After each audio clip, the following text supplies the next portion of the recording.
Hi, this is Natalie Ann Downs from Veni Vidi Film, and I was on Shoot the Breeze, episode 12. My favourite Christmas films are Die Hard and Home Alone, but the one Christmas film that I love to watch at Christmas with my family is Journey to the Centre of the Earth, starring James Mason. So whatever you're going to be watching this season, I hope you all have a wonderful Christmas. James Noble, episode 3. And my favourite Christmas movie is In Bruges. Hi there, this is Edward Dede from Veni Vidi Film, and I was on episode 12 of Shoot the Breeze.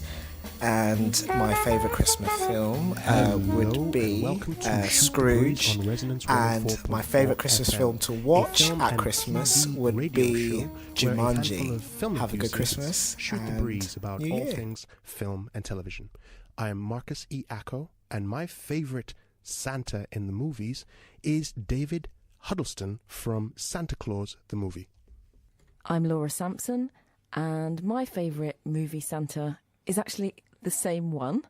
How likely is that? There are so many movie Santas. He is rather good. I have to agree with you. And with us in the studio, this Christmas special episode, please tell us your name and your favourite movie Santa. Hi, my name's Michael Amaria. And I've got to be honest, I think both of you have chosen a very boring Santa this year. My favourite Santa is Dan Aykroyd in Trading Places. Fair enough. I mean, he is drunk when he's dressed as Santa, but he puts in a wonderful Santa performance. We'll come back to him in a second. Also with us in the studio today, please tell us your name and your favourite movie Santa. I'm Ikki, El-Amr, and my favourite anti-Christmas Santa is Jim Carrey as the Grinch. Yeah. Oh, okay. So here's how it's balanced out. There are 4 people in the studio. 2 people pick the same person who is a wholesome Santa Claus. David Huddleston. A cliche, yes. You say cliche. You say cliche. I say not. Whereas the other 2, our guests, have picked 2. You quite correctly pointed out, anti-Santas, right? I do like that phrase, anti-Santa. He's an anti-Santa. Yeah. I mean, yours is very cynical, mine is very hairy and green. Oh, okay, fair enough. I guess after you might be at a Christmas dinner. I was half expecting you to come out with Billy Bob Thornton and Bad Santa when you said anti-Santa, but Grinch and Dan Aykroyd. Okay, fair enough. I respect the Grinch. Dan Aykroyd one, no. It's just one scene. He's not Santa. He is Santa. He is. He's wearing a suit. Yeah, but that means he's Santa. It's the law. It's the rule. But the character, he doesn't play Santa. He has a fish in his pocket. When has your Santa got a fish in his pocket? You don't know what is in his pocket. He has numerous things. Fish. He may have a fish in his pocket just because he never had the opportunity to pull it out. Well, that's okay. Now we're going down. Now you're soiling the image I have of. I haven't spoken for the last 30 seconds. Soiling it all yourself. I grew up with my Santa. Okay, and I grew up with a Santa with a fish in his pocket. Sure. Okay, not just a fish. He had a whole bunch of other stuff in his pocket as well. He had some drugs and amphetamines and whatnot that he was trying to plant on Eddie Murphy. Gifts. Best gifts. Santa ever. That's okay. Fair enough, I guess. It depends on what kind of party you hang out at. You're listening to Shoot the Breeze on Resonance 104.4 FM. In case you haven't noticed, this is the Christmas special. So it's gonna go off the rails. It's gonna go. I don't know. We'll see how it goes. Right. We'll enjoy ourselves. We'll talk Christmas movies. Coming up, we're going to be talking about our top 5 will be top 5 Christmas movies. We'll talk about the UK box office top 5. We'll also have Netflix, Amazon recommendations. Depending on what time we have left, we might have a special surprise that we're going to do later on. But before then, let's do some film and TV news.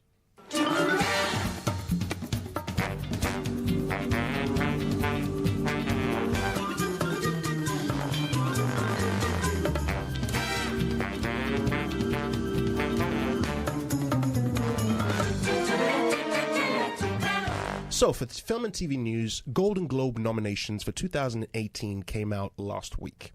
The 75th Golden Globe Awards. If you don't know what they are, then to be honest, anyone who's interested in film and television would know what the Golden Globes are.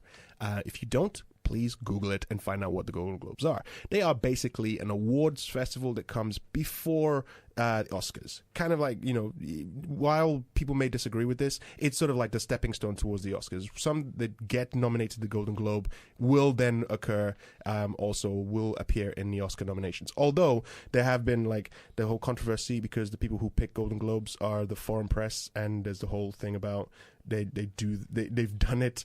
The people who are picking nominations for Golden Globes only do it because they want their favorite people to show up at the awards. Wow. It's a Ricky Gervais joke at the Golden Globes. And I remember the year, it was 3 years ago when he hosted the Golden Globes, and he was saying, how else could you explain Johnny Depp's The Tourist being nominated in the Golden Globes? So take their selection with a pinch of salt. But we'll go through some of the top nominations for different categories, and I'll ask you all, and you're pitching your opinions. First things first, I want to focus on Best Actor. The reason why is, one thing the Golden Globes do is they separate their categories. They have best categories for drama, and then they have best categories for musical or comedy. And for actors, here's the list for best actor in a drama. We've got Timothy Chalamet from Call Me By Your Name, Daniel Day-Lewis from Phantom Thread, Tom Hanks from The Post, Gary Oldman from Darkest Hour, Denzel Washington from Roman J. Israel Esquire. Now, you got the list of names I mentioned there. In the comedy section, we have Steve Carell for... What was the movie? Battle of the Sexes. Thank you, Battle of the Sexes. We have Ansel Elgort from Baby Driver. We have James Franco from Disaster Artist, Hugh Jackman from The Greatest Showman, and Daniel Kaluuya from Get Out. Now, that last one, Get Out. Do you consider that a musical or a comedy? It's not at all. It's not, but then if you put him in the drama section, he's up against Daniel Day-Lewis in technically his final ever performance. Oh, because he's because Daniel Until Day-Lewis he decides to not do it. Daniel Day-Lewis is changes his mind reputed to again. always retire and then come back, and fair enough. Okay, so He's like Michael Jordan but in many ways. true, because Michael Jordan quit basketball to go and to do baseball, And then went back into basketball I because think he was played terrible. golf at some point as well. Yeah, but the golf thing is just like it's not. He wasn't doing that professionally. Like baseball, he actually went as and a joined it. Yeah, he did it as a hobby. Well, baseball, he actually went and joined the team, and he was terrible He at was it. awful, and then he came back to basketball. It's like when Daniel Day-Lewis became a cobbler. Cobbler, yeah, he quit. How he was an awful cobbler. It's because he takes method acting a little bit too far. Yeah. How do you method act being a cobbler though? You become a cobbler. Yeah, become a cobbler. Yes. But the shoes are. But that's the thing. Daniel Day-Lewis, everything he puts his mind to, he's fantastic at it, right? So you'd expect him to go and become a cobbler and become. I don't know why we talk about cobbler. Because we're basically saying he would be huge competition for Daniel Kaluuya. Okay. Well, So they're doing what they did with The Martian, But so which is would- by giving him a stronger chance of winning by putting him in comedy. Sure. And I okay. think that's a good idea because he's not winning against Daniel Day-Lewis in his final quote unquote performance. So do you? Okay. Here's a better question I want to ask. Do you think his performance is worthy of an award? Good question. I think it's worthy of an award.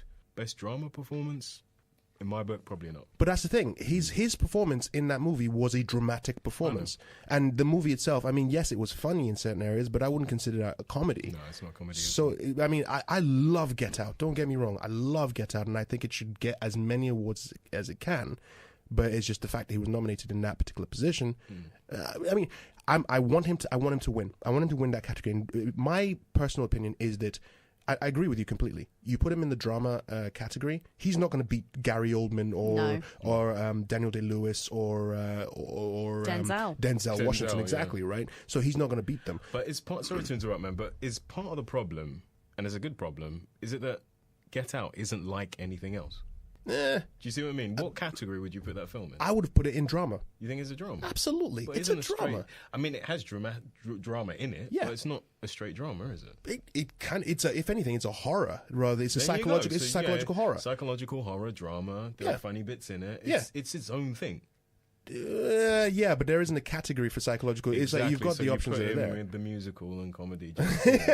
so musical comedy, Miscellaneous. miscellaneous, That's it, exactly. it's the miscellaneous category. Fair enough. Well, okay. Well, let's move on to the other. So, in best picture, best motion picture for drama, Call Me by Your Name, Dunkirk, The Post, Shape of Water, and 3 Billboards Outside Ebbing, Missouri.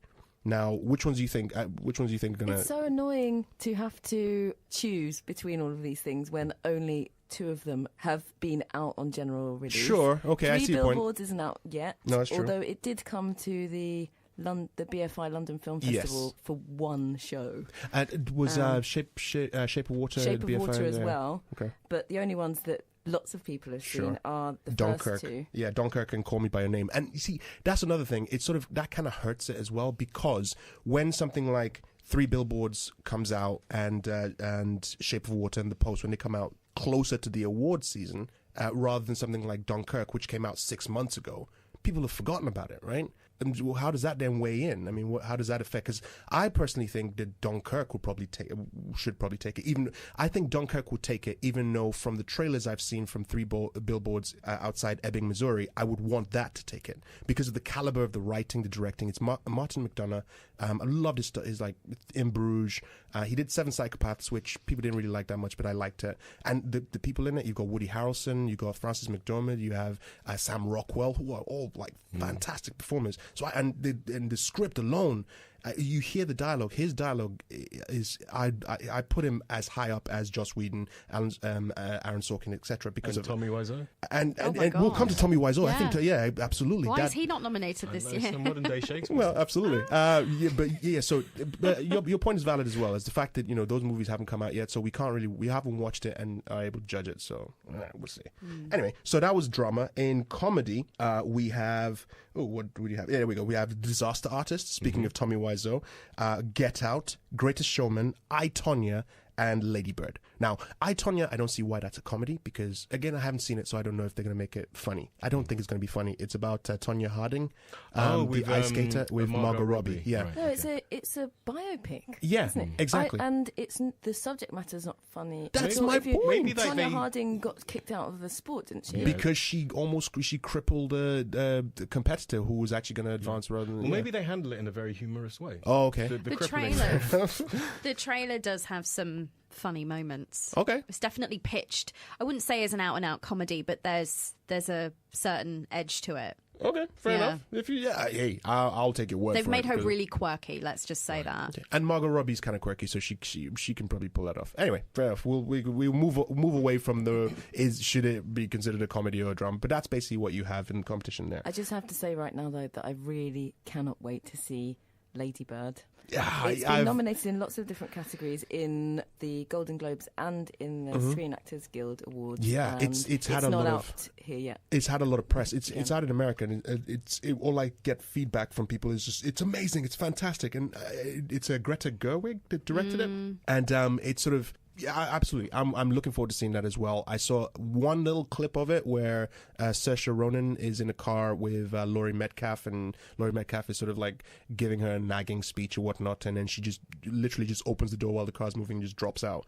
And I was like, it's quirky. It's kind of like that's why I want to watch that movie.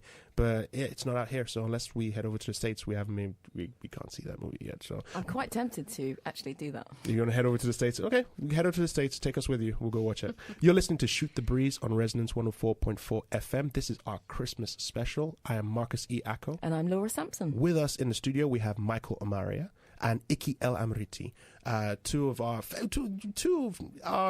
favorite guests of the show. Why, thank you.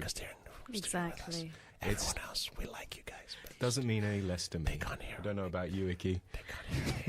Flattery will get you everywhere. Yeah, they're our Yeah. favorite guests. We always have them around. Anyway, so this is our Christmas special. We've just been talking Golden Globe Award nominations for 2018. They kind of tally up with the Screen Actors Guild Award as well. This is all in preparation to the big final, Oscars, Academy Awards, which I know it's a lot of people, well, actually I pretty much feel the same way, but traditionally the Oscars are the final point in the year, where basically as soon as that award is given, it's kind of like your graduation. It's like the year is finished, here are the best films, take it, done, finish. Let's start with the next year, and it begins there. You don't tend to have any awards after that with these films. They're always in competition anyway. So Golden Globe nominations, we talked about Best Film for Drama, Best Film for Comedy. We talked about Best Actor for Drama and Comedy. Let's talk about Best Actress in Drama. We have Jessica Chastain for Molly's Game. Michael, any thoughts on I've not seen Molly's Game at all. Okay, fair enough. I thought because She you were was very wonderful. you're a fan of. You haven't seen it, but she was wonderful. Yeah, well, She's wonderful in everything. She is wonderful in everything. Yeah, Michael has a soft spot for Jessica Chastain. Well, so yeah, I it's, do, but I'm sure. Fair enough. I could be impartial when I eventually do watch Molly's Game. It's got Idris Elba in. Absolutely. And we know that you have a soft spot for I Idris do. Elba. Hey, so- I've openly said it. I will openly say it again. I'm a heterosexual man with a man crush on Idris Elba. it does sometimes border on not. Well, On we're an what? open-minded. It's an open-minded show. Absolutely. So some of the comments you made, make about I have no Idris qualms with that. Elba- He's a handsome man. He's like, a handsome man. Absolutely. He's a very talented man. Anyway. Yeah. But he's not up for any awards, is he? No, he's not. Funny that. Well, listen, no, he's not. But that's probably because there hasn't been any. Well, okay, fair enough. There's not a handsome man award. There isn't a He'd handsome win every because year. he would win it every He'd win year. best hair, wouldn't Best he? hair. Best hair. Best goatee. Yes. Should be a category of best. Anyway, Jessica facial hair. Chastain is going against Sally Hawkins from Shape of Water, Frances McDormand from Three Billboards, as I mentioned earlier, Meryl Streep from The Post. But I think Meryl Streep just has like a, you know how like at parties or like not parties, at award ceremonies, like a chair where you're always expecting this person is going to be there, whether they're there or not. They just a signpost that says this is a seat that this person is Did going to you be sitting. just compare Meryl Streep, one of the greatest actresses of our time, or actors of our time, Yeah. to a chair? I'll take this. Let me take that. Okay. Yes, as a chair that What is kind of always chair? reserved. Because Yeah. basically every award season, right? Literally, it's like so. It's this person is X and Y and 3 and Meryl Streep. Right. Every single year, and that's because I of see how what you mean. talented she is. Yeah. It's literally the fact that you can just basically put that reservation. It's like, okay, we've got this. There are normally 5 places that we give for the awards. So which 4 people do we have to pick? Why 4 people? Because Meryl Streep is going to come out with something. Oh, Yeah, that's are you fair. sure? Yeah, she's going to come out with something. And pick a year that she hasn't been nominated. So yeah. 1963. I think she's been nominated about 27 times. Probably. Only, yeah. I don't even think that's an exaggeration. Yeah, absolutely. And what type of anyway? So Yeah. so she's going for the Step Post. aside, Meryl. I know. Right? and here's someone who's basically catching up to her, Michelle Williams. Michelle Williams, she's in All the Money in the World. So she also is getting to that level. This is Jenny from Dawson's Creek. Not Jenny from the Block. Jenny from The Dawson's other Creek. Jenny. Yeah. The other Jenny. Someone who I had a massive crush on when I was watching, I grew up watching Dawson's Creek, right? And it's like, I wasn't a Pacey, not Pacey. I wasn't a We're learning so Joey. much about you today, Mark, and No, it's cool. Let me clarify that. I was a Pacey guy. I was not a Joey guy. Anyway, so Michelle Williams, I don't think she'll take this not because her performance is going to be terrible, because I haven't seen the movie. I think her performance is going to be excellent. I just think the outside situation with what happened with All the Money in the World is what's going to affect that movie. If you don't know what I'm saying, Kevin Spacey was actually in it, Right. and he Christopher basically Plummer. Christopher Plummer got brought in, and basically they had to redo that whole thing. So I think that's going to have a bad taste for the movie, which is why that's not really going to receive any awards, which is a problem because on the supporting actor side, Christopher Plummer has been nominated, but I think that's again going to affect it. So I'm thinking Meryl Streep. tainted. No, actually, I don't think Meryl Streep would take it. I think it's between Frances McDormand and Sally Hawkins. Oh, you don't think Saoirse Ronan has a chance? She's not nominated. Oh, she's not. No, So probably not gonna win She's then. not. She just did a Meryl. Like, for me, Saoirse Ronan always has a chair. She's nominated in best in musical or comedy, so it's not drama. Again, Lady Bird, I think is probably more comedy than drama, but yeah, I think it would be amazing if Sally got the award. yeah, Just because she's a British actress that's kind of been under the radar for many years, sure. doing her thing. And a lot of people in America would not know who the hell she is. That is true, unless you've watched stuff like what's that driver's ed thing that she did. She's done a whole bunch. She's in Paddington Bear. Happy. Is that what it was called? No. Happy Gilmore. No, Happy Feet. not Happy Feet. That's part of the game. No, right? she did. She did one with. Yeah, you're right with the driving. And Eddie Marsan. Anyway, in the Best Actress of Comedy, we'll move this quickly. Judi Dench for Victoria Abdul, Margot Robbie for I, Tonya, Saoirse Ronan for Lady Bird, Emma Stone for Battle of the Sexes, and Helen Mirren for Leisure Sector. I've never heard of that movie. I think you should give it to Ellen Mirren because I have a soft spot for her as well. She's wonderful. Yeah, I agree. There you go. Listen to them. You're listening to Shoot the Breeze on Resonance 104.4 FM. We've been talking Golden Globes, but we'll move on from that. And because it's Christmas, we're going to use our musical interlude, and we'll use that opportunity to play something which is more Christmas themed. It is Rudolph the Red-Nosed Reindeer by DMX. You know Dasher and Dancer, Prancer and Vixen, Comet and Cupid and Donder and Blitzen. But do you recall, what's that? The most famous reindeer of all. Come on! Rudolph the red-nosed reindeer had a very shiny nose. And if you ever saw it, you would even say it glows. Come on, come on! All of the other reindeers used to have to call him names. They never let poor Rudolph join in any reindeer game. Then one foggy Christmas Eve, Santa came to say, what's that? Rudolph with your nose so bright, won't you guide my sleigh tonight?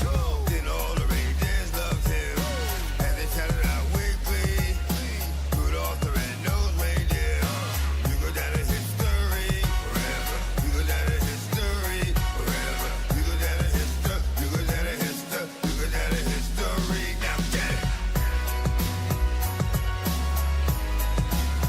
What's that?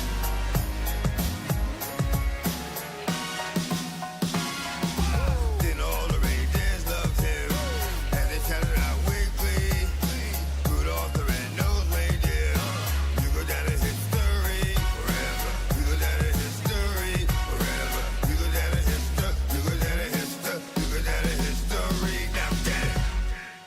That was DMX and Rudolph the Red-Nosed Reindeer. Who would have thought DMX would release a Christmas? You think it's a Christmas album or just a Christmas song? It's just a Christmas song. It's a Christmas song. Sadly. Fair enough. It's all good. You're listening to Shoot the Breeze on Resonance 104.4 FM. I'm Marcus E. Acko. And I'm Laura Sampson. In the studio with us on our Christmas special is Michael Amaria and Ikki El-Amr. Hi, guys. Hello. All right. So we're going to go into our next segment, which is Top 5 UK Box Office.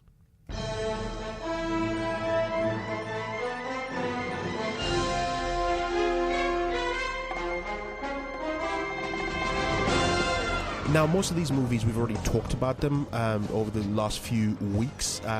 And by Christmas, when you're listening to this, if you're listening to this on Resonance 104.4 FM, these movies, the order will probably change. But at this point What in are you time... talking about, Marcus? It's Christmas Eve. Oh, okay, I'm / sorry. Christmas Day today. It's Christmas Eve / Christmas Day? Yes, sure. Okay, so it's Christmas Eve, and here is the box office top 5 on this lovely Christmas Eve / Christmas Day. Look at the snow. Number 5. You think it's gonna snow? No. Anyway, number 5, Justice League. Have any of you seen Justice League? I have. I have. Yes. Ikki, what do you think of Justice League? I quite enjoyed it. Really? I think it's getting a bit of a rough ride. I don't know why. You know, it's a bunch of very strong-looking men in tiny clothing for 2 hours. It was lots Wonder of fun. Woman. Oh, and Wonder Woman as Wonder well. Woman, yeah. I mean, yeah, it had its issues, but it wasn't as terrible as Batman vs Superman. I'd say that. And it did Yeah. have Jason Momoa in waist-high water, and he was topless. Totally. I agree. You know, That gives that for me is just 5 stars. he is my Idris Elba. I'd say. Fair enough. Okay, no, I respect that. Number 4 is Wonder. This is the movie where Julia Roberts, Owen Wilson. It's a movie where the parents have this kid who has a facial disfigurement, and they're introducing him to school. I haven't seen it. I've heard wonderful things about it. I'm surprised it's not actually racking up any nominations, but it's probably because it's kind of considered more of a melodrama, which is why those tend not to get into awards as much. But I've heard a lot of people say good things about it. So, hey, that might be one I might check out when the Christmas season is over, because I don't want to feel depressed. So I'll just watch something else instead. I'll watch something that's more cheerful over the Christmas period. Like the Human Centipede. No. Have you been looking through my Netflix queue? Okay, fine. Number 3, Daddy's Home 2. This has John Lithgow, Mark Wahlberg, Will Ferrell, and Mel Gibson. Yeah, Mel Gibson. Yeah, yeah. Wow, the way you said that. Yes, because I'm such a big fan of Mr. Gibson. Hey, look, I am. Okay. I used to be. Yeah, exactly. I mean, I don't know who wasn't a fan of his in the 90s or whatever. And Probably Danny Glover, because he... You think? No, but that's the thing. He's never... No, hold on. Okay. Okay, people who don't know what we're talking about, Mel Gibson has been accused of being... You say accused, I've heard the tape. But here's the thing. Well, you've heard the tape. Yeah, there are Which two of them. tape? There's one when he was being anti-Semitic. To Yes, the police anti-Semitic, officers, yeah. And one when he was talking to his ex-girlfriend / or wife, and using the N-word. Oh, was he using the N-word? Yeah. Oh, fair enough. I didn't hear that one. I knew the anti-Semitic thing. I didn't know about the So other now one. he's cancelled. You think he's... Cancelled, Yeah. yeah. But one of the things about this movie is that he's that kind of guy. In it. It's Christmas. It was So all perhaps, acting. It was method acting. So So he's perhaps been... in this movie he will he'll step up and just Apparently he be doesn't. brilliant. Apparently he wasn't. The reviews have been terrible. I haven't seen it myself, but the reviews have been terrible, which is a shame because I like John Lithgow Yeah, and I I love want John him to Lithgow. succeed in everything he does. It's fantastic. Anyway, And Will Ferrell. yeah. And to a certain extent, I do like Mark Wahlberg. I don't. You don't? No, No. not for any particular reason. I just don't appreciate Ikki, his why work. don't you like Mark Wahlberg? Well, because similar reason for Mel Gibson. There's a Oh, yeah, previous there's that situation. story. He Yeah. blinded a Vietnamese man. A racially And, motivated attack. Just so we're clear, we're not laughing at the event. It is not funny. Oh no! I just had a flashback to Disaster Artist. This okay? Right, I'm sorry. No, but actually, personal stuff aside, I just don't think he's a very good actor. No, I don't think not he's got at a huge amount of range. I don't think he's very good at comedy, and they keep shoving him in comedic roles. It doesn't make sense to me. I think he has a particular role that he can play well. I mean, in The Departed, I thought he was great in The Departed. He wasn't. You don't like him in The Departed. I liked him Oh, in The actually, Departed. you know what? I thought he was okay in that. Thank you. Yeah, he's I quite will- funny. I will He stand was actually. I alone. take back what I said. He had a really nice And he got way Oscar. about him. He got Okay. Oscar nommed for his role in Departed. So I mean, yeah, I'm not saying that. Yeah, Oscar nominations basically say that Nicolas empirically. Cage won an Oscar once. Yes, and Nicolas Cage was He's a very fine actor. Yeah, he's. He's I not- say that seriously. I will defend Nicolas Cage. Nicolas Cage will swing for the fences every time, right? And that's the problem. It's not a compliment. He literally swings. Yeah, that's what it is. Have That's you what it not is. seen The Wicker Man? I have seen The Wicker Man. The bees! My eyes! Oh, they're going into my eyes! No, but that's my point, right? It's like a Family Guy cutaway joke. But here's the thing. Yes, he swings for the fences all the time, and most of the time it won't work. But sometimes he'll connect, and that'll be a home run. So yeah, He's playing the averages, is what you're saying. yeah, that's exactly. Well, yeah, exactly. But Nicolas Cage, just to be clear, is not in this. No, he's film. not. It's It's the other one. yes, it's not Donnie Wahlberg. It's Mark Wahlberg, Mel Gibson, John Lithgow, and Will Ferrell. Would it be worse or better if Nicolas Cage Cage played was his in it? as who though? Anyone just in the film? Would it Just be a worse? random dad No, I who think- decides to join them. Yeah, No, like I a think it stepdad would, or I think it would someone. work. It would work. Oh, because John Cena's in it as well. And so he could like be John his John Cena's all right. All right, anyway, that's number 3. Number 2 is Paddington 2. Nobody can say anything wrong about Paddington 2 because that movie is awesome. Yeah. Go on, Laura. You gonna say? That movie is awesome. There you go. Yeah. And I'm looking forward to watching it again, I think, over Christmas. It's yeah. Is it James Corden who voices Paddington? No, it's Ben Whishaw. Oh, I like Ben Whishaw. Yeah. I'll check it out. It's okay. Fair enough. Not that way. Stamp of approval. That wasn't what I was going to Oh, say. okay. Just your feelings for James Corden. So, No, he's all right, but just not in anything serious. so you didn't like him in Emoji Movie? Fair enough. Number 1 is Star Wars: The Last Jedi. So everyone in this room has seen Star Wars: The Last Jedi, with the exception of one person, me. I haven't seen the movie, but do you guys want to talk about it? We don't want to spoil it for you. Yeah.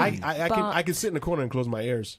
I can say that I thought it was really spectacular, beautiful movie with some surprisingly moving moments in it, I thought, and good performances. Okay. And very cute monsters. Okay. Ikki, what did you think about the story? I really liked it. I mean, there is a large without revealing too much, but there is a large section of plot that is directly ripped from an episode of Battlestar Galactica. Okay, fair enough. And anyone who's a geek like me will know exactly what I'm talking about. Okay. But I think that Rian Johnson's done an amazing job with taking it in a different direction. I know people will disagree. Sure. I think the internet is split in two over this film. But I really liked how it keeps you guessing, and it does these little blind bluff moments where you go, oh my God, I didn't expect that. But that's a good thing, though. Yeah, and it's great. Because it's challenging. I mean, the Star Wars movies, when you talk about the prequels, for example, the prequels basically tried to go down a particular route, and it was predictable. Yeah, it just plodded along. It was just trying to be. There was stale. For Star Wars, which basically reinvented the blockbuster when it came out, right? The 4, 5, and 6. So I think actually having new blood come in and change the story and making it divisive as it is right now. And it's not that people are complaining about the fact that you have ridiculous characters that are in there, which there may be. I haven't seen the movie yet, but still, I think it's a great shout. Michael, what do you think? I thought it was a good movie, and I agree largely with what Laura and Ikki have said, but I don't know, as a Star Wars fan, I felt that some of the choices were wrong.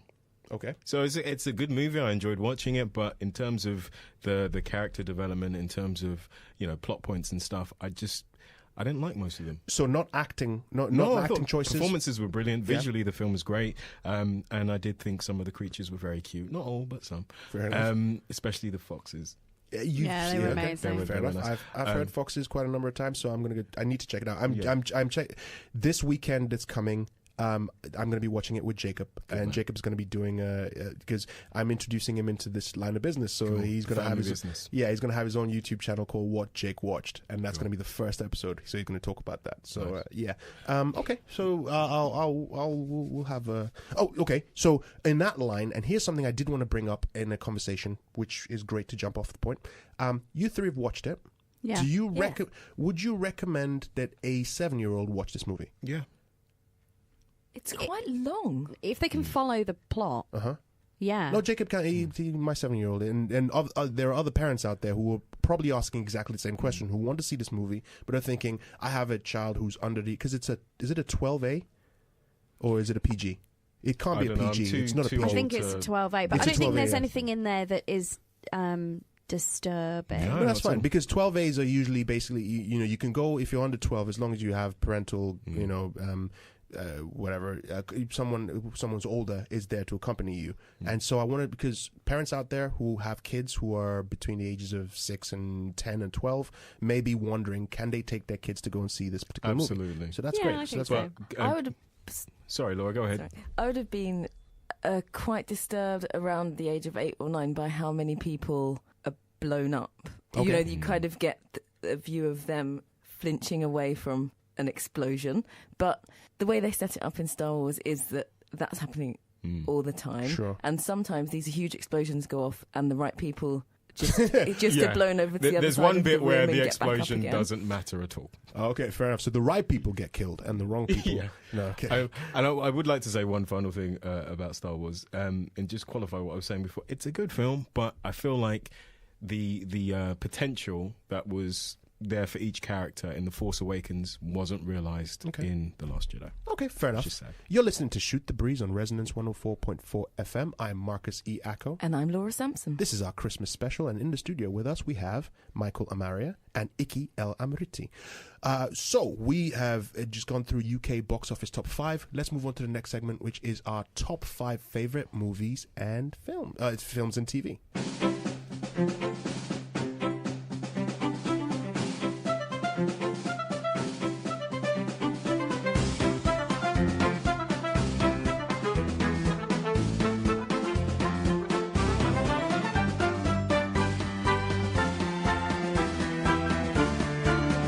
So our segment now is top 5 favorite film and TV. And our topic today, since it's a Christmas special, we figured we might as well talk action movies. And I'm kidding, no, we're talking about our top 5 favorite Christmas movies. We'll go around the room in the studio. Michael is sitting right next to me, then Ikki, then Laura. So we'll go in that order.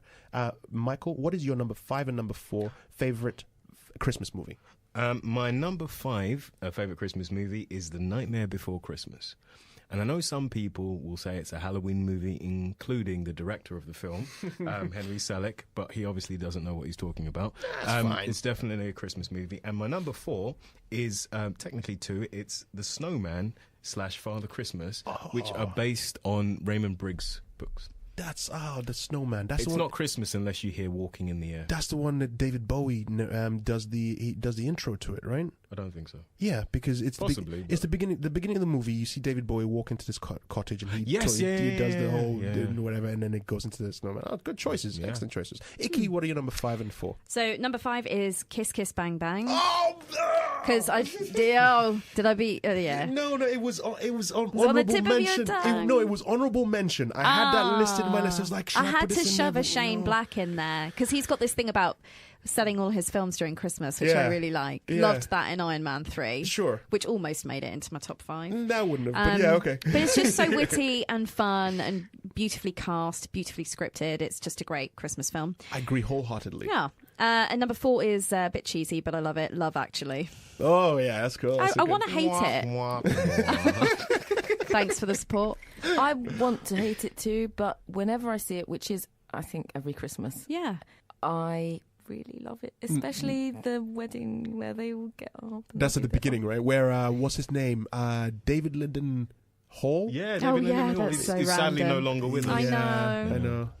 Yeah. Sexy Cinderella. Oh, there's no need to run away. See, we lost it. Anyway, sorry. So your 5 was Kiss Kiss Bang Bang, and number 4 was Love Actually. Okay, two good picks. Laura, what about you? 5 and 4. Well, for number 5 and number 4, I've actually picked movies that aren't set at Christmas, but which I always watch at Christmas. So my number 5 is My Fair Lady, because as much as I'd like to watch it every month or so, I never make time to watch it Are we talking until the Christmas. Audrey Hepburn I'm one? talking about Audrey Hepburn, Sure, okay. Rex Harrison, the songs, Sure.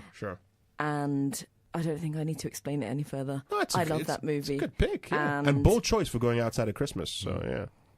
Sorry, it just has to happen. There are so many things that aren't to do with Christmas that I only ever watch on Boxing Day. It's okay. Mine are going to be really traditional, so it's fine. My number 4 is a movie I think I might have mentioned on every single episode of our show.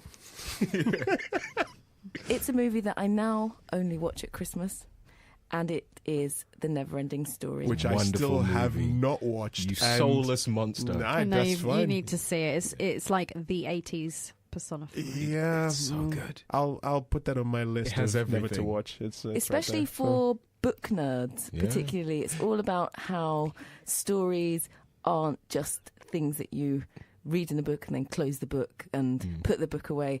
You can be swept up in them, and I have to it's admit, very exciting. in the 14 weeks that we've worked together on this show, you've mentioned Neverending Story almost every single week, and you have made me come close to wanting to watch that movie. But because Michael has said that I have to watch it, I'm not going to watch it anymore. So it's the same thing with this. I'm putting Neverending Story just right on in the same list as This Is Us. So which I still haven't watched. You know, you carry on. Have you seen Clockwork Orange when they make him watch the thing? Yes. Carry on. Okay, See what fair happens. enough. Okay, so my number 5 is, like I told you, traditional Scrooged. 1988 Richard Donner movie with Bill Murray, Karen Allen. It's basically a retelling of Dickens' Christmas Carol. And it's funny. It's sad at the very end, and so on. We talked about it recently when James Kermack came to the studio. That's the bit that makes him cry quite a bit. So that's my number 5. My number 4, Trading Places. We already had it mentioned today that Dan Aykroyd, he doesn't play Santa in the movie. He is Santa in the movie. No, it's a John Landis movie starring Eddie Murphy, Dan Aykroyd, Ralph Bellamy, Don Amici, and Jamie Lee Curtis. 2 millionaires decide at Christmas to play a nature nurture bet where they pick one. They swap 2 people. They swap a homeless beggar with a top executive just to see if they can thrive in their own environments. Dan Aykroyd is the executive that gets made homeless, and Eddie Murphy is the beggar who gets put as this stockbroker. And it's a brilliant movie. It does not. I know people say it doesn't age well. I disagree with them completely. I think Trading Places is timeless. It's an amazing movie. If you haven't seen it, go see that. So that's what I'm going to be watching this Christmas. Christmas. That was my number 5, Scrooged, and Trading Places, number 4. You're listening to Shoot the Breeze on Resonance 104.4 FM. I'm Marcus Iacco. And I'm Laura Sampson. Our Christmas special has us having Michael Amaria and Ikki El-Amr with us in the studio, talking top 5 favorite Christmas movies. Michael, what's your number 3 and what is your number 2? My number 3 is probably a favorite out there and in the studio. It's Santa Claus the movie, starring Dudley Moore and John Lithgow doing a fantastic pantomime villain. Don't forget David Huddleston. Yeah, He him. played Santa. That guy. My favorite Santa. Yeah. Okay. Yeah. So that's your number 3. Yeah, that's my number 3. Alrighty. And my number 2 is Bad Santa, starring Billy Bob Thornton. And Bernie Mac. The late, great Bernie Mac. Yeah, that's a good movie. That's good. Did you see the sequel? No, I haven't. Okay, Bad Santa 2. Is it good? No. It's all right. It does this. It kind of treads the same ground, but they should have just left it as Bad Santa. Yeah, and that's a fantastic movie. Ikki, what is your number 3 and number 2? So I'm going to do a bit of a Laura here. This is a film that isn't actually a Christmas film, but I always watch it at Christmas, and it's Singing in the Rain. Oh, that's an amazing movie. It's so joyous. Sure. And Gene Kelly is incredible. The choreography is amazing. Yeah, it just makes me really, really happy. No, that's a great choice. It's a great and choice. I only ever watch it at Christmas because that's when it's on, I think. Okay, fair enough. And number 2 has already been said before, A Nightmare Before Christmas. Yes. Yeah. I deeply love this film. It's a good movie. Like and it's a wonderful film. And I know the idea of it not being a Christmas movie because But it is a Christmas movie. It is a Christmas film. Because It's in the title, The Nightmare Before Christmas. Of course. So yeah, it's a great movie. It kind of has its parallels with The Grinch, but but I like both, so it's great. Laura, what is your number 3 and what is your number 2? My number 3 is a new addition to my Christmas movie, my clutch of Christmas movies, and it is Carol. Came out a couple of years ago. It's a love story between a character played by Cate Blanchett and another character played by Rooney Mara.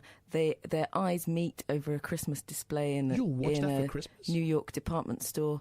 That's how they fall in love. Okay, fair enough. So I associate it with Christmas, and all the Christmas paraphernalia adds to the emotion of the story. Okay, that's your number 3. That's my number 3, and my number 2 is The Lion, the Witch and the Wardrobe. Oh, amazing. The cartoon version that came out before the BBC version and before the movie version. Sure. It's really old. I think I saw it at Christmas one day. It was made in 1981. But as you know, it's about a place where it's always winter but never Christmas until it is Christmas. No, those are two good choices. Interesting choice with Carol. I wouldn't have thought of that, but good choice. My number 3, already been mentioned, Santa Claus the movie. Fantastic performances. That's what I grew up with as a Christmas movie. Hence the reason why that's my Santa. But my number 2, it hasn't been mentioned yet, Die Hard. John McTiernan, Bruce Willis, Alan Rickman. It's not Christmas unless you're watching a Die Hard movie. It's the quintessential Christmas movie. Exactly. It's ripped families apart with the decision, with the argument that no, it's not a Christmas movie. It's just set at Christmas. No, it's a Christmas movie. Can we take a quick poll in the studio? Sure. Who votes Christmas movie? Who votes Hands not? up if you will. Hands up. Everybody, there are 20 hands up saying this is a Christmas movie, so that's fine. You're listening to Shoot the Breeze on Resonance 104.4 FM. I am Marcus Iacco. And I'm Laura Sampson. In the studio with us at this Christmas special is Michael Amaria and Ikki El-Amr. I haven't even mentioned our Twitter handle or our Facebook handle. If you want to send us any messages, wish us Merry Christmas, or just say that no, I disagree with all your choices, our Twitter handle is at @STB_Resonance FM, and our Facebook handle is Shoot the Breeze on Resonance 104.4 FM. Let's go around the room. Number 1 Christmas choice, Michael? My number 1 Christmas choice is Scrooged. Oh, that was my number 5. Yeah, that was your number 5. It's a fantastic movie. Absolutely love it. I think Bill Murray is fantastic in it, and it has a lot of heart, despite the sort of cynical nature of Bill Murray's character at the beginning. Yeah, but that's Scrooged, right? That's the whole point. He's supposed to be cynical. But he kind of brings an essential Bill Murray-ness to it. Yeah. He is sort of the cynical guy, but then there's all... But think, like, I don't know, the Groundhog Day set during Christmas with ghosts. Yes, that's true. That's pretty much Scrooged. It's a good call. Good call. Ikki, what is your number 1? My number 1, and it's probably in my top 20 best films ever anyway, Gremlins. Oh, nice. I watched it again recently, and it's aged so well. Yeah. It's just bloody brilliant. Ikki, which is your favourite gremlin? This little mogwai, obviously. Yeah, he's so cute. I like the one with the lipstick. Oh, yeah. I actually like Stripe because he's evil, and he really comes out when he comes out of that box. He's just like, I want to ruin the world. Yeah. I haven't seen that movie in 25 years. It's dated really, really well. Okay. All the little puppets are amazing. I think, and that's what I really like about it as well. The fact that it was made at a time when they did have puppets and animatronics rather than CGI. I don't think it would work. Spielberg executive produced that, didn't he? I think so. And he didn't direct it, but was it Joe Dante? No, all of the puppets are wonderful. All of the humans in it are really stupid and make stupid decisions. But that's what makes it a wonderful movie. Yeah, and there's that satirical element to it as well. Yeah. You know, it's a really clever film. Yeah. You know what? I'll put that on my list to watch this Christmas. Along with the never-ending story. No, like I said, that's on a separate list with This Is Us, so it's fine. Laura, what's your number one? My number one is The Muppets Christmas Carol. Hey! I watch it without fail. On Michael Caine. Christmas Eve evening every single year, and have done since I can remember, or maybe even since it came out. Yeah.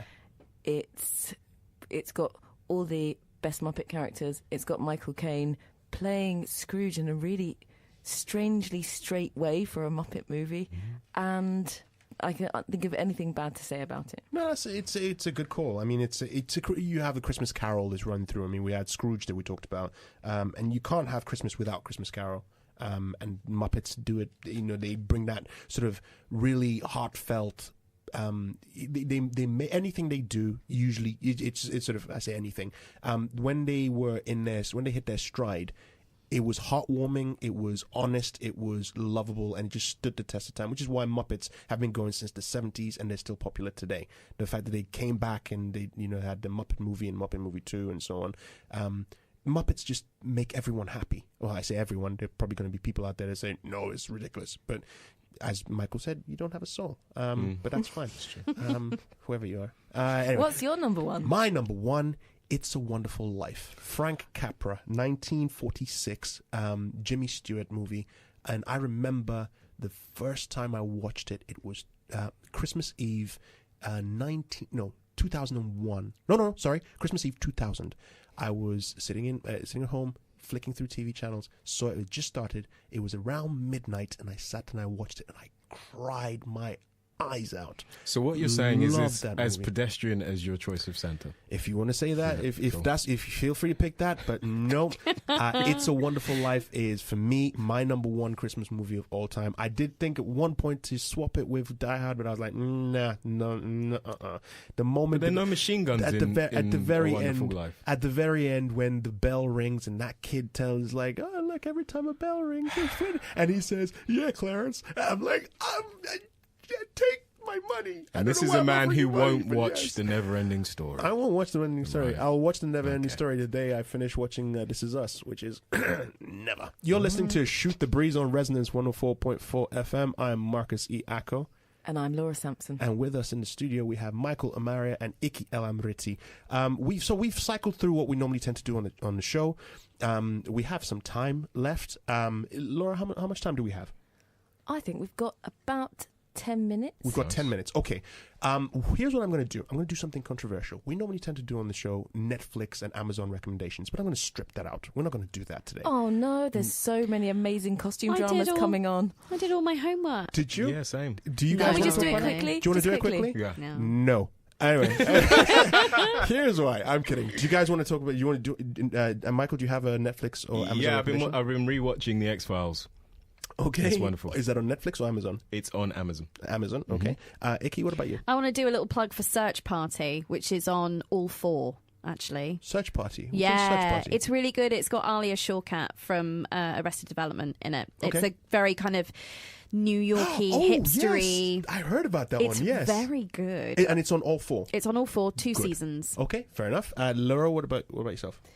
Well, for me, it's all about BBC One at Christmas because that's where all the 2 and 3 part period dramas are. Yep. And I like a period drama. Uh-huh. So on Christmas Day, starting on Christmas Day, is Little Women, Oh yes, I a heard new about that. 3-part drama about that, adapted by by Heidi Thomas of Call the Midwife. Okay.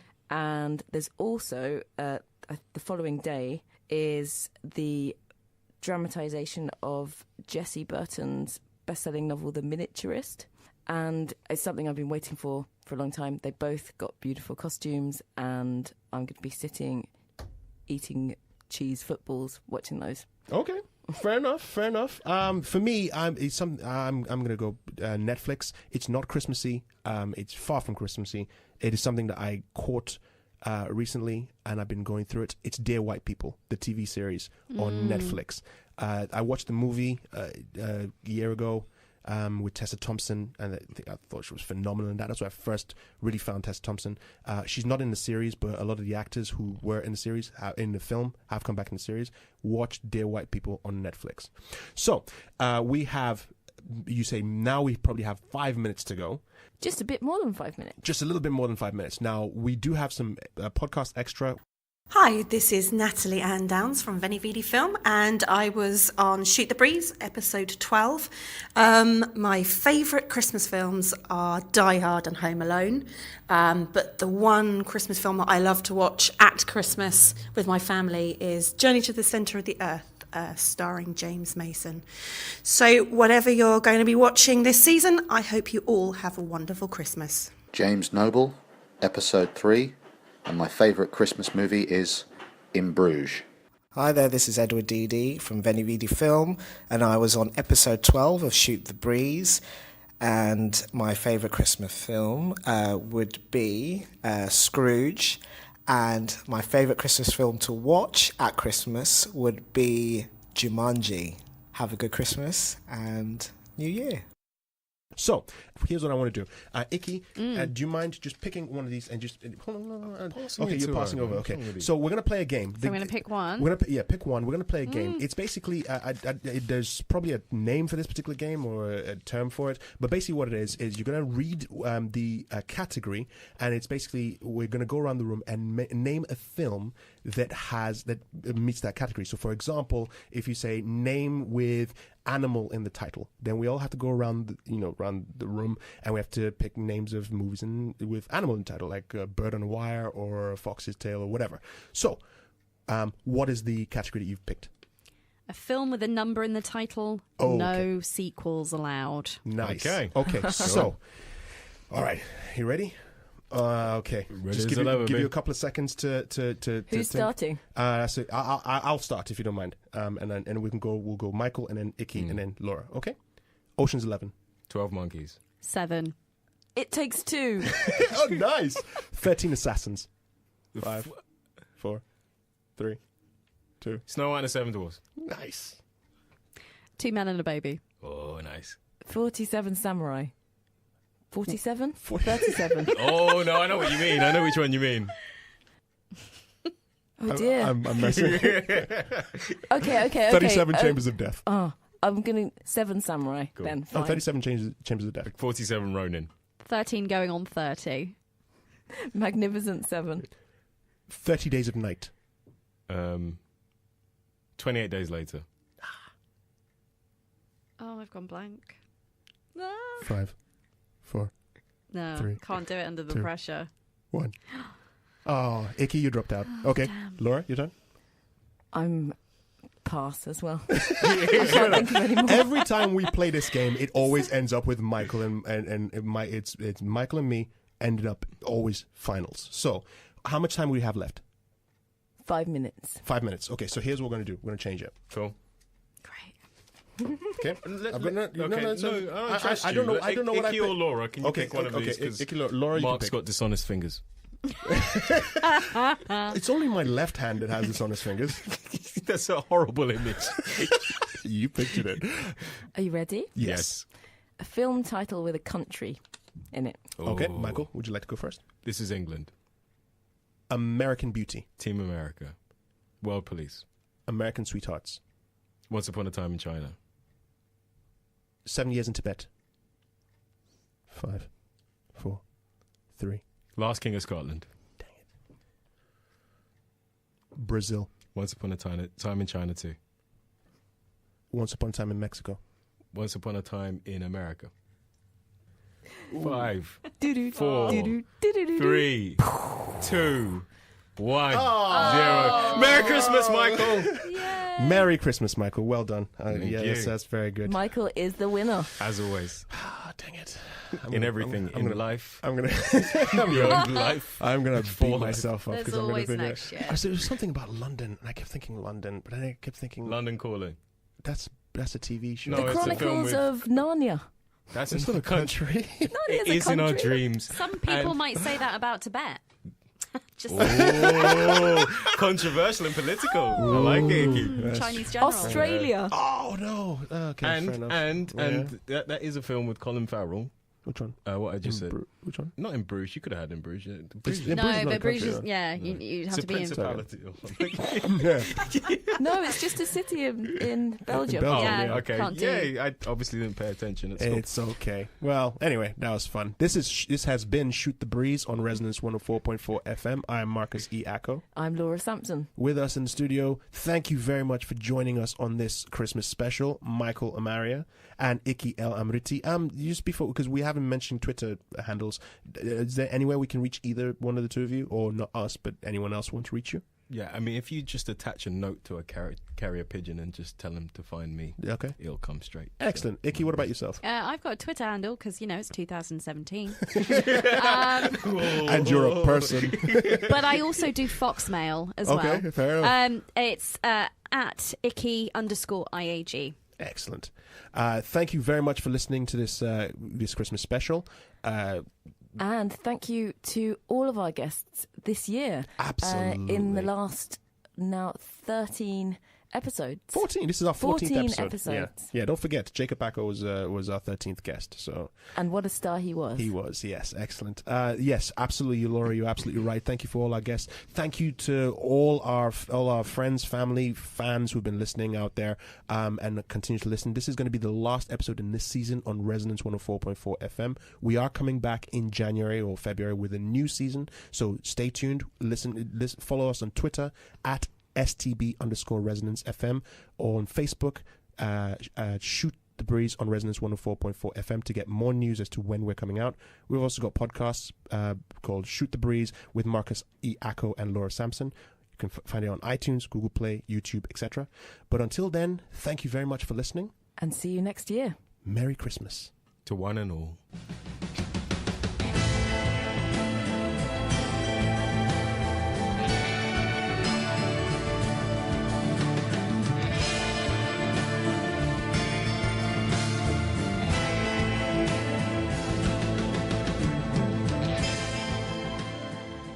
Hello again, Marcus E. Acko here.